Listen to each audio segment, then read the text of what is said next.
Olá, meus irmãos, eu sou Alexandre Comino, estou ao vivo aqui no canal do Colégio Pena Branca aqui no Facebook. Então a gente combinou e o combinado é que toda terça-feira às 16 horas eu estou ao vivo aqui no Facebook, na fanpage do Colégio de Umbanda Sagrada Pena Branca, falando sobre algum tema e tirando dúvidas. Então, nós estamos aí no tema orixás na Umbanda e o assunto dentro desse tema hoje são os orixás na Gênese ou na cosmogênese. Então chegou aí o Krishna, Matheus, Matuca, é o Krishna médio da casa, Matheus Camargo, Matuca faz desenvolvimento aqui pra gente, bacana, tá chegando a turma aí, ó. Umbanda eu curto na área, Daniel Marques, Alexandre. A gente vai falar então de Gênese e cosmogênese. A palavra Gênese quer dizer origem. Então, na Bíblia, a palavra Gênese aparece na Bíblia lá, o primeiro capítulo lá da Bíblia que Deus criou o mundo em 7 dias. Enfim, isso é a Gênese, é a origem. Então, você tem uma Gênese judaico-cristã que está lá no Velho Testamento, que para os judeus é a Torá, que explica como que Deus criou todas as coisas em 7 dias. E ele criou o homem do barro e etc, etc. Então, é a Gênese. Então, você tem uma Gênese que é... Essa Gênese que é criar o mundo, criar o homem, Gênese, origem. E aí a gente tem uma cosmogênese, que é a origem dos mundos, do universo, a origem do cosmos. Enfim, e aí a gente pensa, existe uma cosmogênese de Umbanda? Não existia uma cosmogênese de Umbanda e nem existia uma gênese de Umbanda. E aí isso vem por meio da obra do Rubens Saraceni. A gente tem um livro chamado Gênese Divina de Umbanda Sagrada, que é um livro para falar sobre a Gênese. Então a gente tem essas gêneses religiosas, principalmente essa judaico-cristã, que é muito falada. Você tem uma gênese mais africana, assim, bem na Goiorubá. E aí a gente pode ter uma ideia de gênese umbandista, como por exemplo com esse livro aqui que vai falar sobre a origem das coisas em Deus, por meio das ondas, dos fatores, da energia, etc. E tem esse livro Lendas da Criação, também do Rubens Saraceni. Todos os livros do Rubens Saraceni são da editora Madras. O livro Lendas da Criação, que fala da Gênese por meio de lendas ou de uma mitologia umbandista, uma releitura umbandista. Então tem muito sobre a Gênese também no livro. Espera um pouquinho, não sai daí. Tem muito da Gênese também nesse livro Orixá Exu do Rubens Saraceni. Esse livro Orixá Exu, Rubens Saraceni, editora Madras. Esse livro eu tive o privilégio, a honra de fazer o prefácio desse livro. Então, desse e de alguns outros também do Rubens. Então, o Rubens propõe uma cosmogênese, uma leitura de Gênese por meio do entendimento dos orixás e do que ele chama de estados da criação. Então, esses estados da criação é o primeiro estado, a origem das coisas. E isso tem uma relação com a Gênese Nagô-Yorubá. Então, numa Gênese Nagô-Yorubá, a gente tem a mitologia Nagô-Yorubá. Nagô porque é a cultura Nagô, Yorubá porque é a língua falada nessa cultura africana que está ali na região da Nigéria. Então, a África é um continente. E nesse continente africano, você tem um pedaço que corresponde à Nigéria, ali, né, um país. E ali na Nigéria se concentra o culto de Orixá. O culto de Orixá ele é pertinente a quem fala a língua Yorubá, que está na cultura Nagô. Então a gente tem hoje hoje você tem uma geografia estabelecida, bem certa, dividida lá por o continente, os países, os estados, enfim. Antigamente essa separação era tribal. Então, numa separação tribal, o que distinguia um grupo do outro era a língua, ela era a cultura. Então, o culto de orixá é um culto antigo e ancestral daqueles que tinham essa etnia Nagô, que fala a língua iorubá, dessa cultura Nagô-iorubá. E ancestralmente, a leitura do mundo é uma leitura mitológica. Então, você tem os mitos. Os mitos, o mito, um mito é um relato. A gente tem o maior mitólogo de todos os tempos é Joseph Campbell. Tô procurando um livro aqui do Campbell, meu. Não sai daí, eu vou pegar um livro aqui.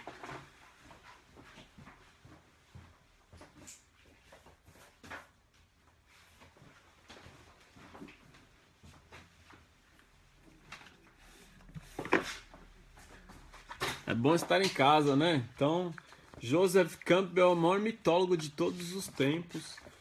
Tem um livro dele aqui muito bom chamado O Poder do Mito, que ele vai falar sobre o que é o mito. Tem A Jornada do Herói, ótimo livro que fala muito sobre o Joseph Campbell. A editora Madras tem um livro bom do Joseph Campbell, que é Mitos de Luz. E eu recomendo outros livros do Joseph Campbell, se você se interessa por Joseph Campbell.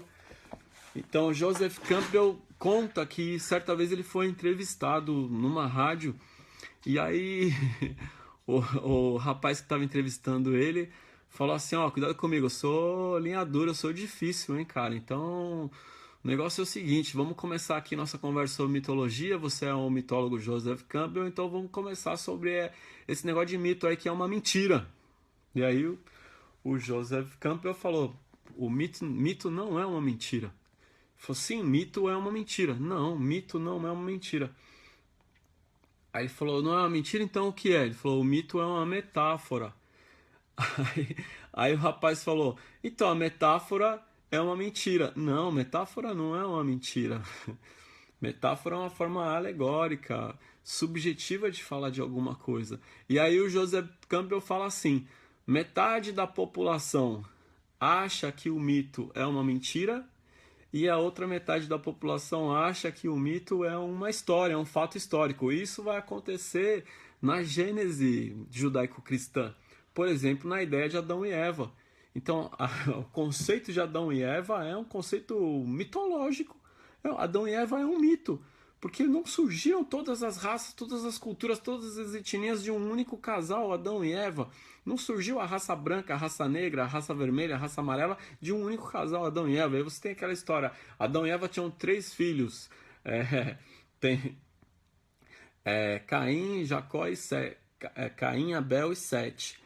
E aí, se Adão e Eva tinham 3 filhos homens, e tudo começou com Adão e Eva, de onde vieram as mulheres? Então, não começou tudo com Adão e Eva, isso é um mito. Adão representa o princípio masculino, Eva representa o princípio feminino. E aí você tem pessoas que acham que Adão e Eva é um fato histórico e você tem outras que acham que Adão e Eva é uma mentira. Não, é um mito. O mito alegórico de falar do princípio feminino, do princípio masculino e a origem das coisas. Então, isso é um mito. Então, quando fala em cultura Nagô-Iorubá, a gente está falando também sobre mito, mitologia. Então, como é que a cultura Nagô-Iorubá, o culto de orixá africano antigo e ancestral, explica a gênese, ou a cosmogênese, a origem das coisas? Então, há uma explicação que Olo-Orum, o senhor do Orum, que também é chamado de Olodumare, Olo-Odumaré, o senhor supremo dos nossos destinos. Então, há uma história que ele chama Oxalá e fala, Oxalá, Oxalá, vem de orixá em lá, o orixá que se veste de branco, que é o Obatalá, o Obá em Tialá, o rei que se veste de branco, ou o orixá que se veste de branco, por contração, Oxalá. Olorum chama Oxalá e fala, Oxalá, nós vamos vou criar o mundo e tô te dando aqui um negócio chamado saco da criação. Então você pega esse saco da criação e vamos criar o mundo por meio desse saco da criação. E diz que Oxalá sai do Orum, que é o céu, e vem pro Aê, que é a terra, para criar o mundo. E aí diz o mito que Oxalá não fez oferenda para Exu e saiu com o saco da criação para criar o mundo. Então, Oxalá é o primeiro orixá, mas Exu já estava lá, porque E aí tem coisas muito interessantes, porque Oxalá representa toda a racionalidade, a razão, e Exu representa aquilo que está além da razão, aquilo que não é muito bem compreendido, aquilo que é anterior à razão. Quando a gente fala, inclusive quando a gente fala em 7 linhas de Umbanda, há uma racionalização do cosmos, né? Então se eu falo Deus, 7 linhas de Umbanda, 7 vibrações, 14 orixás, eu estou racionalizando, estou organizando os orixás em 7 linhas, em 7 vibrações.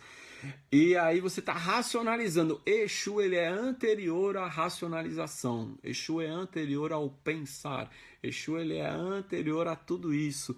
Então, Nietzsche, o filósofo, dizia que você tem uma realidade apolínea e uma realidade dionisíaca. Então tudo isso de um mundo muito racionalzinho, um mundo muito certinho, um mundo que tudo você é explicado, é uma realidade apolínea, vem de Apolo, né, um deus grego da razão. E diz que antes as realidades eram, a leitura de mundo era dionisíaca, da divindade Dionísio, que é irmão de Apolo, e Dionísio, ele é fanfarrão, é da bebida e tudo, mas então ele não é da razão. E aí diz que a partir da filosofia grega, a partir do nascimento da filosofia, então você tem o nascimento da filosofia na cultura grega, que pontua a cultura ocidental. Ali com tudo começa ali com Sócrates, Platão e Aristóteles, onde Aristóteles organiza o pensamento, o conhecimento, a academia e toda essa estrutura. Então você tem um mundo apolíneo. Hoje em dia tudo é muito racional, tudo é muito apolíneo, mas antes você tinha uma realidade dionisíaca. Essa realidade dionisíaca é anterior à leitura de mundo racional. Então isso é Exu. Exu, ele é dessa realidade dionisíaca. Oxalá, ele é dessa realidade apolínea. Olha que bonito isso, que fiquem emocionados com isso, isso é lindo. Dá uma olhada lá em Nietzsche, procura aí na internet, entra aí, dá uma olhada ali, realidade dionisíaca, Nietzsche, Apolo, é lindo porque isso se encaixa perfeito com Oxalá e Exu.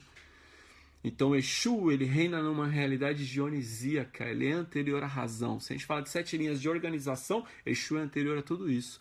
Oxalá é o primeiro orixá da criação. Aqui Oxalá, primeiro orixá da criação, Oxalá. Mas quando Oxalá sai para criar o mundo, Exu já estava lá. Cadê meu Exu aqui? Exu já estava lá.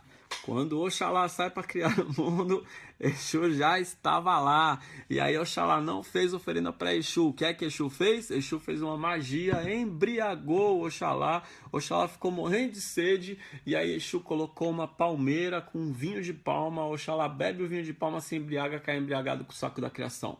Exu vai lá, ele toma o saco da criação e entrega para o irmão de Oxalá, o Dudua, um orixá praticamente desconhecido na Umbanda, muito pouco conhecido inclusive no culto de nação ou no candomblé. O Dudua pega o saco da criação, cria o mundo. Oxalá acorda, vai falar com Deus, Deus fala, tudo bem Oxalá, você vai criar os homens. Então Oxalá cria os homens do barro. Essa é uma cosmogênese, uma cosmogênese africana da cultura Nagô-Yorubá. Então a Umbanda, ela pode fazer uma releitura dessa cosmogênese explicando que o Exu representa a realidade dionisíaca, Oxalá representa a realidade apolínea. A Umbanda pode explicar que quando Oxalá sai, Exu já estava lá, porque Oxalá é o nascimento da razão, do pensar, Exu é anterior a isso.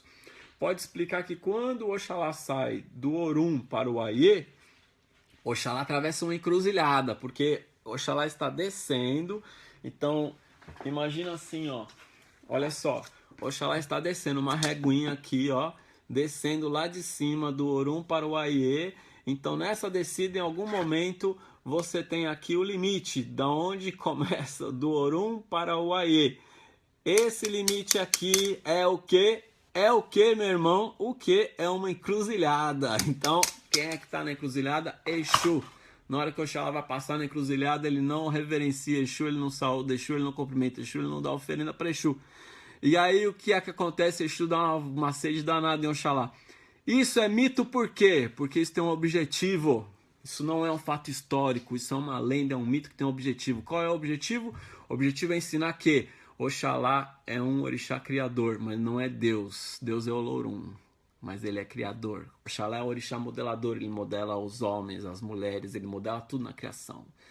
E que até Oxalá tem que fazer oferenda para Exu. Eu falo isso muito no curso de Teologia de Umbanda, que está no www.umbanda EAD. Teologia começa sempre em janeiro, é o curso mais completo da religião.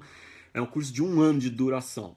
Falo muito isso no curso do Orixá Exu. E tô falando agora para vocês porque essa lenda é linda, é incrível, eu acho incrível. Porque até Oxalá tem que oferendar Exu. E mesmo assim, Oxalá vai se estabelecer no Aie, e depois Oxalá tem a casinha dele e Exu vai lá morar com Oxalá. Não tem... Oxalá não guarda mágoa. Não sabemos se ele não guarda mágoa porque ele é o orixá do perdão ou se ele não guarda mágoa porque ele simplesmente não se lembra, né? Porque Oxalá é orixá ancião. Então, essas são questões de mitologia. E aí, o Rubens Saraceni, ele traz uma releitura. Que releitura que ele traz? Ele traz uma releitura em que você pode viver uma relação com o Orixá Exu na Umbanda. E aí você tem uma cosmologia umbandista onde aparece o Orixá Exu. Onde aparece o Orixá Exu Mirim. Aí vão me atacar pedra, o Orixá Exu Mirim, o Orixá Exu Mirim não existe, não sei o que não tem Orixá Exu Mirim. Para muitos nem Exu Mirim não existe, não é mesmo? Então, se você não acredita no Orixá, no Exu Mirim, se você não acredita no Orixá Exu Mirim, se você acha que tudo isso é bobagem, não perde seu tempo discutindo, meu irmão. Cada um tem a sua verdade, a nossa verdade é essa. Se serviu, ótimo. Se não serviu, segue seu caminho, porque no teu terreiro tem caboclo, no meu também, todos têm. Então, cada um tem a sua verdade, é isso que importa. E independente da sua verdade, independente da verdade do outro, independente da verdade maior, tem aqui um conceito em que numa cosmogênese umbandista, Rubens Saraceni fala dos estados da criação. Então o primeiro estado da criação é nada, né? Aí fala, a ciência fala que tudo começa do buraco negro. A pergunta é, e antes do buraco negro tinha o quê? O que é que tinha antes do buraco negro?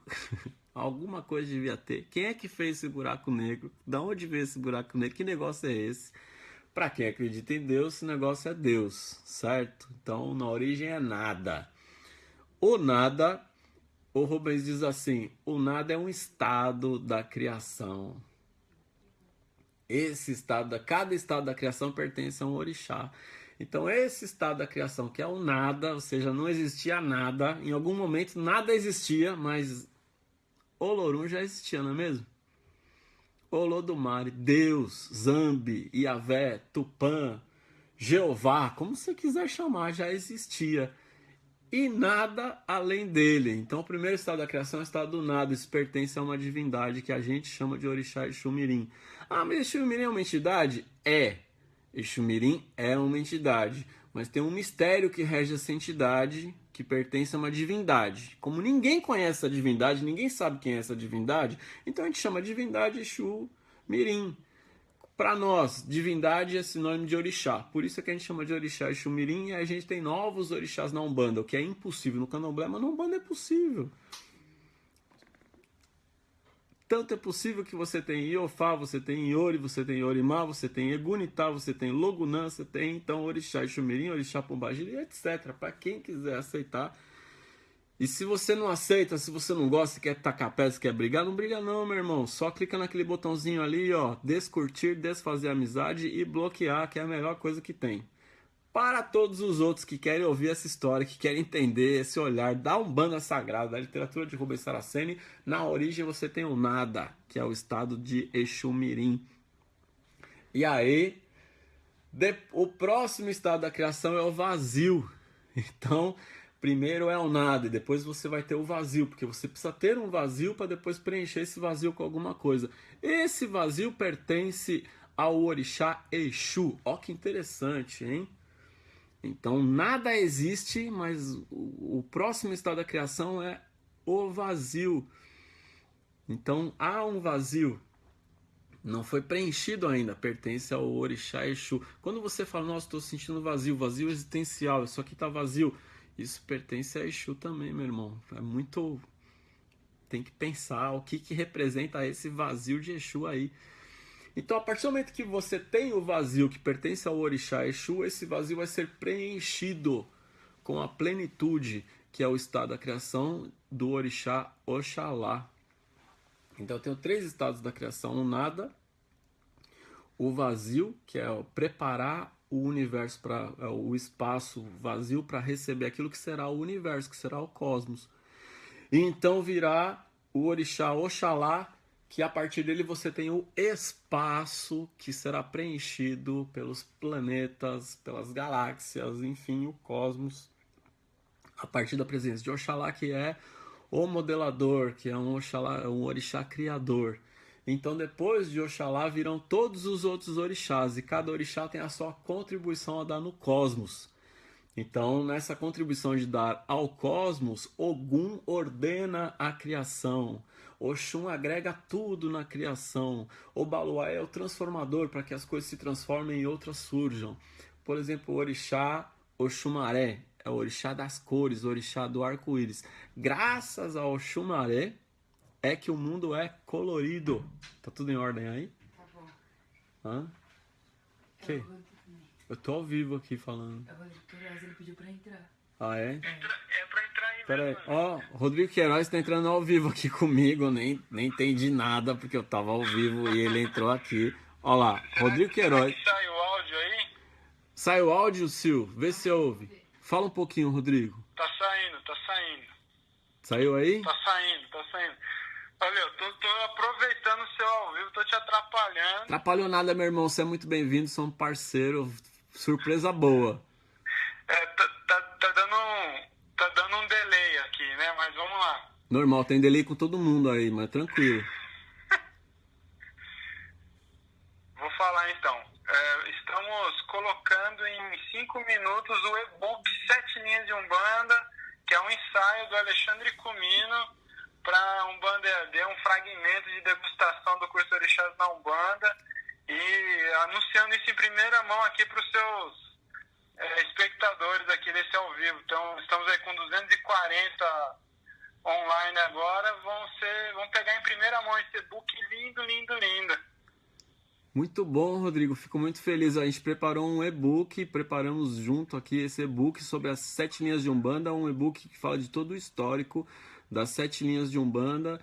E eu tava aqui ansioso, aguardando esse e-book ficar pronto, e a notícia chegou agora. O Rodrigo veio fazer a intervenção aqui para nos brindar. E como é que faz para pegar esse e-book, Rodrigo? Então, eu vou colocar o link aqui nos comentários.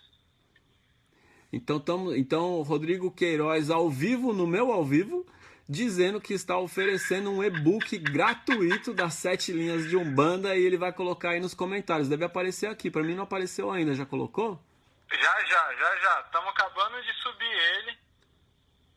Então eu vou acompanhar aqui nos comentários o e-book 7 assim, linhas de Umbanda. Aproveitar para reforçar para o pessoal que acha que o curso Orixás na Umbanda é o mesmo conteúdo sobre teogonia que está no curso de Teologia de Umbanda, e não é. É um aprofundamento, precisamos dar uma reforçada nisso aí, né? Exatamente, o curso Orixás na Umbanda já começou, mas ainda dá para entrar, dá para participar. E o Rodrigo Queiroz lembrando aí que o conteúdo é diferente do curso da Teologia. Quem está na Teologia vale a pena fazer o curso de Orixás na Umbanda, né, Rodrigo? Então... Exatamente, isso aí. Então tá bom, Rodrigão. Muito obrigado, meu irmão, por entrar no ar aí ao vivo. Eu volto pra... Atrapalhou nada, parece que a gente combinou esse negócio, né? Acho que o povo vai achar que não combinamos. Se a gente tivesse combinado, eu ficava vermelho, porque eu não sei mentir de jeito nenhum. Eu fico vermelho igual um pimentão, então não fique... Às vezes eu fico vermelho falando verdade também. Ah, o Daniel tá pedindo. Eu já falei que eu só mando beijo pra minha mulher, mano. Então, beijo do Rodrigo pro Daniel aí. O povo que fica pedindo beijo, nós estamos aqui pra dar conteúdo, não estamos aqui pra dar beijo, não. Valeu, Rodrigo. Valeu, agora acho que eu fico vermelho, valeu. Aí, seu. Então é isso, fica aí o e-book gratuito das 7 linhas de Umbanda. Então vem o nada, depois vem o vazio, e aí você tem a plenitude com o Oxalá, que é o orixá criador, orixá modelador, e todos os outros orixás vêm na sequência. Logo depois de Oxalá vem Ogum. Então, nesse livro, Lendas da Criação, é lindo o momento que Oxalá sai. Então, todos os orixás estão dentro do Orum, no lado interno da criação, em Deus. E aí, naquele momento, Oxalá vai ser o primeiro a sair. Primeiro depois de Exu, mas ninguém estava contabilizando a sair, ninguém viu quando Exu saiu, ninguém sabe, o Exu, você não sabe onde ele está, ninguém tem essa consciência de que ele estava lá já. Então, quando Oxalá sai do lado interno da criação para o lado externo da criação, opa, mais uma informação. Rubens Saraceni traz esse conceito de que existe um lado interno da criação, que é Deus em si, e o lado externo da criação, que é o mundo manifesto. Então Oxalá está no Orum, no lado interno da criação, e ele sai para o lado externo da criação para modelar os mundos. Exu já está lá. Ogum está do lado interno da criação, observando Oxalá. Então Oxalá dá um passo, 2 passos, 3 passos, 4, 5, 6, 7 passos. Quando Oxalá olha para trás, ele não vê mais nada, ele só vê o espaço infinito, ele não vê mais, porque como ele está no lado externo, ele não enxerga mais o lado interno. Ogum e todos os orixás estão olhando para Oxalá e eles veem Oxalá derramar lágrimas por ter saído do lado interno e estar no lado externo. E aí vem aquele questionamento: por que eu, meu pai? Que é algo que vai ao encontro daquilo Jesus lá no Calvário fala: por que eu, meu pai? Então eu acho muito bacana esse link que na obra do Rubens faz com Oxalá, com Jesus e tudo, com essa leitura. Então Oxalá dá os 7 passos, ele sai do lado interno para o lado externo para gerar a criação. E aí Ogum está no lado interno olhando, ele é o próximo a sair, porque Ogum é quem abre caminho, meu irmão. Aí quando Ogum sai, ele já não vê mais Oxalá, e Ogum sai para ordenar a criação, para abrir os caminhos. E aí alguém fala: e aí, Ogum, como é que tá aí? Ogum fala: o quê? O que você tá fazendo aqui? Exu, o que você tá fazendo aqui? Exu falou: eu já tava aqui há muito tempo. Ó, vamos fazer uma observação. Logunã não saiu ainda, então o tempo não existia. Ele falou: eu tô aqui há muito tempo, mas o tempo nem existe ainda. E aí ele falou: mas não vi você sair. Ele falou: já estava aqui, eu já estava aqui muito antes de Oxalá sair, eu estava vendo. Por que você não foi falar com Oxalá? Não fui falar porque Oxalá estava muito triste, muito choroso, mas agora que você chegou aqui, veio aqui para nós conversar. E Ogum é irmão de Exu, então eles caminham juntos, e aí é a sua leitura de você ver onde uma coisa explica a outra, uma coisa encaixa com a outra. Na sequência vão saindo os outros orixás, e aí nesse livro ele vai mostrando mais ou menos a saída de um, a saída do outro. Por exemplo, o mundo é estático, nada se movimenta. Então os mundos ganham movimento com a saída de Yansan. Já estou aqui quase 30 minutos falando, né? São 4h30 aí. E aí, então, olha só, quando Yansan sai, o mundo ganha movimento. Quando o Obaloaê sai, as coisas começam a se transformar, começam a evoluir. Quando o Xumaré sai, o mundo se torna colorido. Então, quando o Yansan sai, tudo começa a ganhar direcionamento. Logo depois, Oxalá, Ogum e Logunã, porque o tempo só existe a partir da saída de Logunã.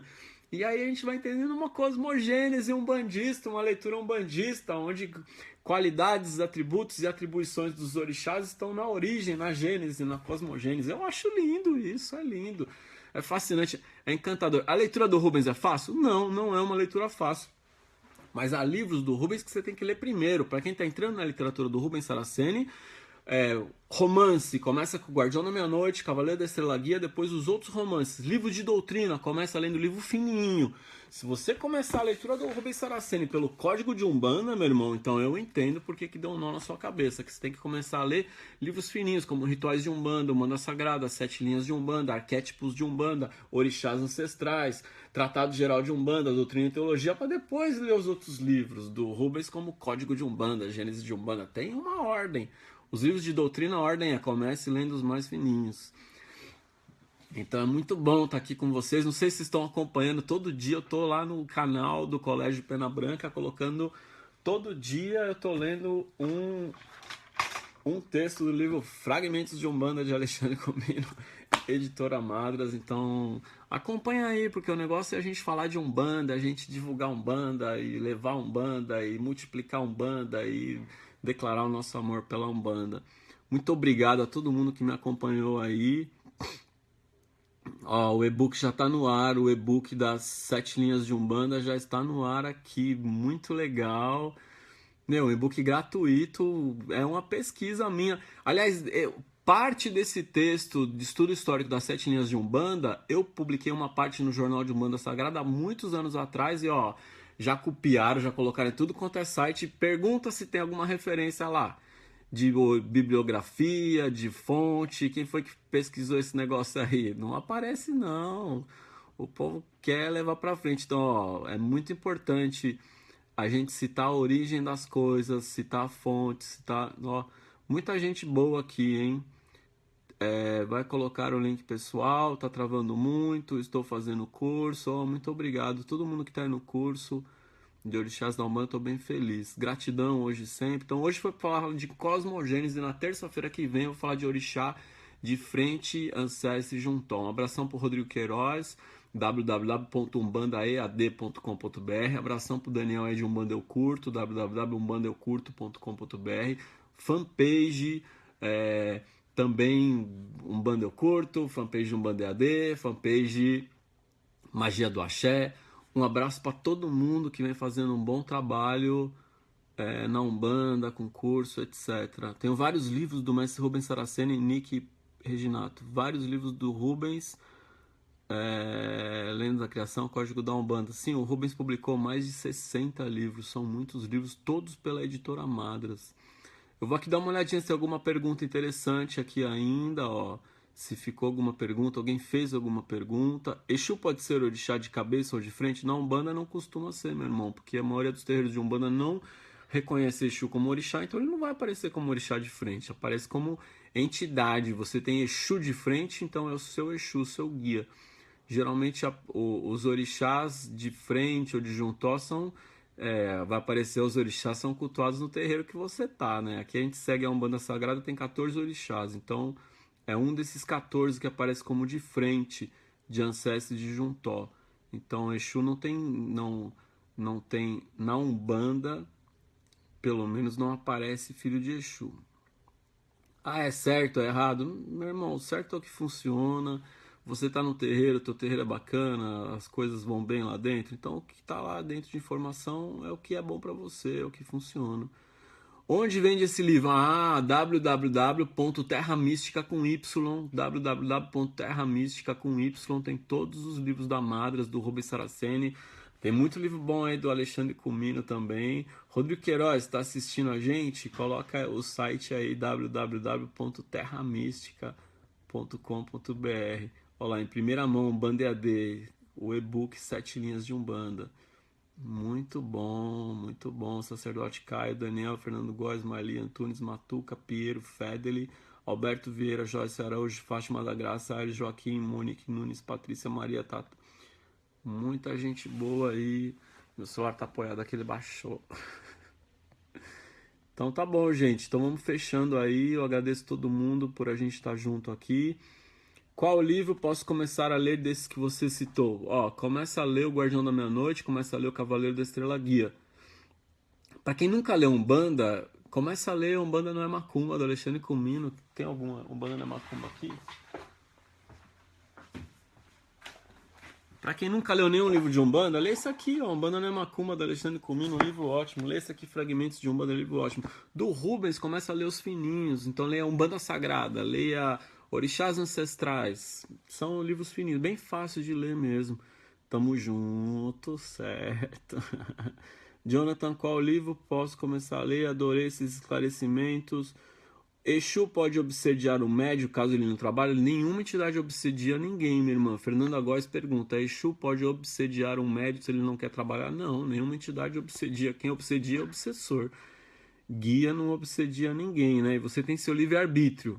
Então você não trabalha porque seu guia está lá te perturbando. Você trabalha porque você quer, porque você ama, porque você tem vontade.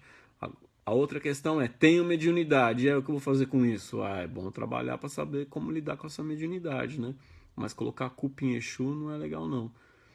O que tem é assim, você tua vida não tá boa, tudo dá errado e tal, não sei o que, então o Exu tá dando um jeito lá pra ajudar a encaminhar você, né? Mas isso não é uma obsessão.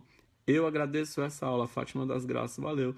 Então, muito, cadê os direitos autorais?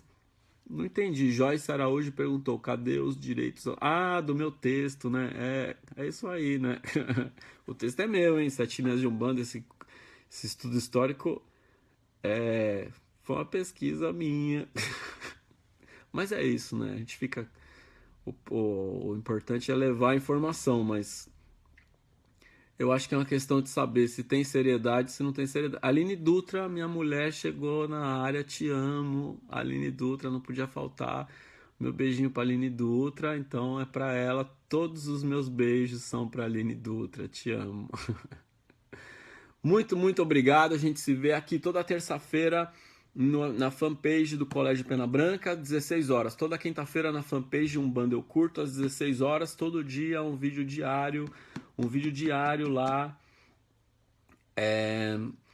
no YouTube do Colégio Pena Branca. Eu tô com um projeto de mais alguns vídeos aí, a gente vai colocando, vai se entretendo, vai se falando. Então, um grande abraço. Cheguei, amor.